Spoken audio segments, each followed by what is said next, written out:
So మీరు ఎన్ని years నుండి ఇక్కడ ఉంటున్నారండి? అంటే ఇక్కడికొచ్చి నేను 1 ఇయర్ అండ్ హాఫ్ అవుతుంది. అయితే ఈ 1.5 ఇయర్ నుండి వీళ్ళ సహస్ర ఆ పాప ఎవరైతే చంపబడ్డారో ఆ పాప వాళ్ళ పేరెంట్స్ గొడవలు చేసుకోవడం గానీ అవేమైనా చూసారా మీరు? అంటే ఇక్కడంటే తెలుస్తది. అంత దూరం మాకేం తెలుసు చెప్పు. మాకు అసలు ఏం అంటే కొంతమంది ఏమంటున్నారంటే ఆ పాపని 21 సార్లు పొడిచారు కాబట్టి ఇది క్షుద్ర పూజలుకి కారణంగానే చేసినట్టుగా ఉంది అని చెప్పేసి అంటున్నారు. మరి ఈ ఏరియాలో ఎప్పుడైనా నిమ్మకాయలు కానీ పసుపు కానీ అవి కనిపించాయా మీకు?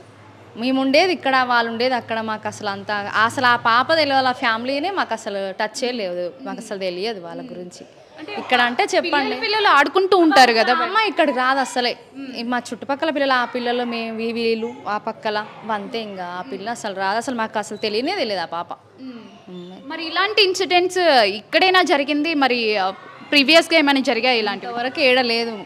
ఇప్పుడే ఫస్ట్ టైం, ఇదే ఫస్ట్ టైం. అవును, ఇంతవరకు ఏం లేదు. మరి ఇలాంటివి విన్నప్పుడు మీకు కూడా పిల్లలు ఉంటారు, మీ ఇంట్లో కూడా పిల్లలు ఉంటారు కదా, మరి ఎలా అనిపిస్తుంది మీకు? భయం వేస్తుంది. ఇప్పుడు బయటికి ఆడుకుంటాను పంపించడానికే భయం వేస్తుంది మాకు ఆ పిల్లల్ని. మరి ఎవరు అట్లా చేసిరో వాళ్ళ ఫ్యామిలీ మెంబర్సే అంటారు చాలామంది, లేకపోతే అపార్ట్మెంట్లో ఎవరో అనుకొని చేసినట్టు అని అంటారు. ఇంకా మనకు కూడా క్లారిటీగా తెలియదు అన్నప్పుడు మనం మాట్లాడొద్దు కదా అట్లా. సో ఇక్కడ చూస్తూ ఉంటే చాలామంది అసలు ఆ పాప వాళ్ళ ఫ్యామిలీ మెంబర్స్ కూడా ఎవరితో ప్రాబ్లం లేదు, ఎవరితో గొడవలు లేవు అని చెప్పేసి కూడా అంటున్నారు. వాళ్ళ ఫ్యామిలీ రిలేటివ్స్ వల్లే ఇదంతా జరిగింది అంటున్నారు కొంతమంది వచ్చేసరికి క్షుద్ర పూజలు అని చెప్పేసి అనుమానం వ్యక్తం చేస్తున్నారు. మరి ఇవంతా తెలియాలంటే పోలీసులు ఈ రంగంలోకి దిగాల్సిందే. మరి వాళ్ళే ఏది నిజం ఏది అబద్ధం అన్నది వాళ్ళే తేల్చాల్సిందే. అప్పటి వరకు మనం వెయిట్ చేయాల్సిందే.